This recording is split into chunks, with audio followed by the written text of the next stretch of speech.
2688. Hi, I'm having technical difficulties. Well, Dr. Bright borrowed my little shutter button thingy that I start a video with, and then I click it and it turns it off. Well, it starts the video, but now no matter what I do, it will not turn off the video. So I'll sit here clicking it like 10 times while the video is still recording.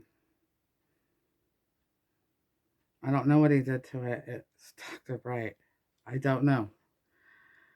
Well, I need another one, or I need this one fixed. I've put in a new battery. I don't know. I don't know what the issue is. It's serious to me, though. I mean, I'm not, I'm not kidding. It's blinking right now at me. There's a blue light blinking right in my face. I don't know what's happening. Can you just come by and look at it, please? Okay, thank you.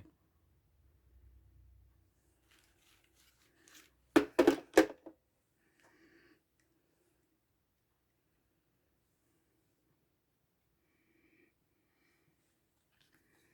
I have to start these announcements.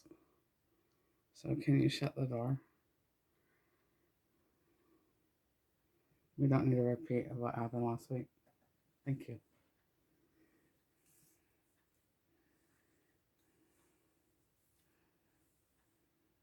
See, the video has already started. I didn't click it. Okay.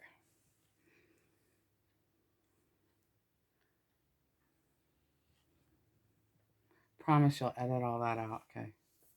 Just start it from where I start the announcements. Okay.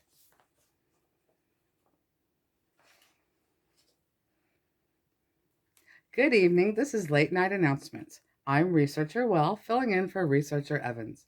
The following information is intended for SCP Foundation employees only. Tonight we'll be covering SCP-104, Object Class Euclid. Oh, one thing before we get started. I found this identification card in the restroom, and it is pretty important. Site Director, Site 19, Class A, Level 5. You might want to come and get this. Okay.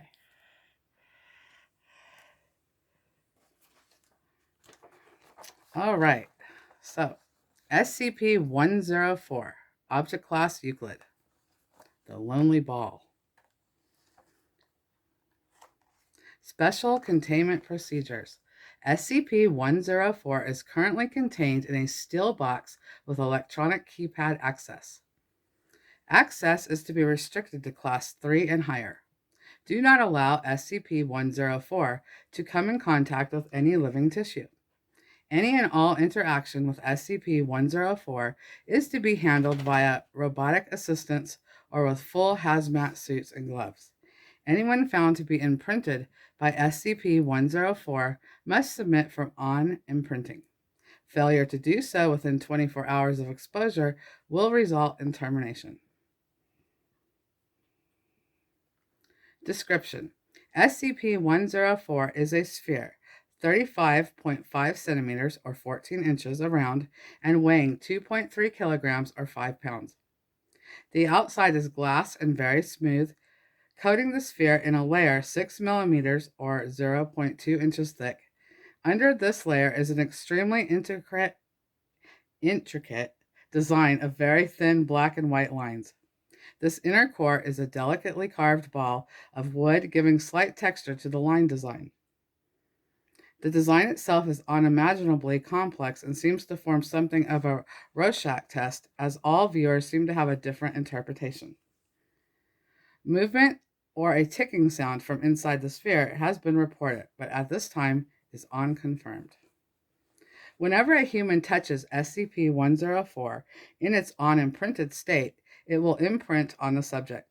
If the imprinted subject moves more than 9 meters or 30 feet from SCP-104 for more than 5 minutes, SCP-104 will appear within 2 meters, 7 feet, of the imprinted subject. This shift appears instantaneously, disappearing and reappearing in less than a nanosecond, regardless of distance or intervening objects. Every hour that the subject remains within 9 meters or 30 feet of SCP-104, it will move 1 foot closer to the subject until it is touching the subject. When SCP-104 is touching its imprinted subject, it will not attempt to move closer. SCP-104 will not exhibit this behavior to non-imprinted subjects and will only imprint on one subject at a time. Thick cloth or metal appears to block the imprinting in most cases. Testing of SCP-104 with multiple instances of SCP-1680 suggests this imprinting is not genetically based, as SCP-104 does not change behaviors when faced with multiple genetically identical subjects. SCP-104 also appears to be indestructible, in that it always appears whole and undamaged after reappearing.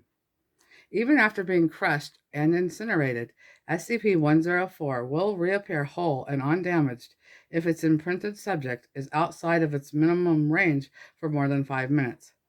SCP-104 causes paranoia and anger in most subjects, but this is not an effect of the sphere, as some are wholly unaffected by the constant presence of SCP-104, if slightly annoyed at times. SCP-104 can only be unimprinted if the subject is killed or enters a near-death-like state. SCP-104 will then enter its unimprinted state until touched.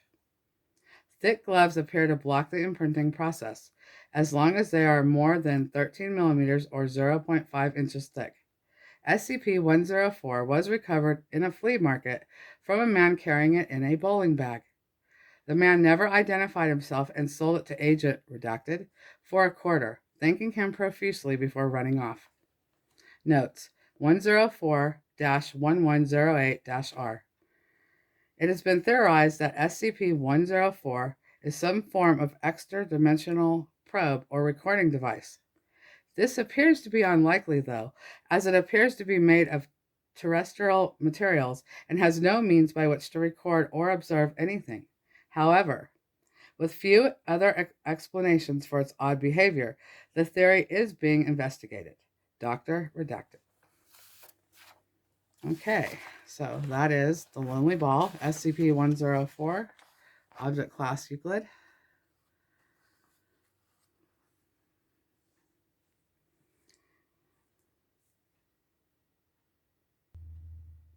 And it looks like that's all the announcements for tonight. This has been Late Night Announcements. Thank you, Foundation employees. Stay safe and have a good night.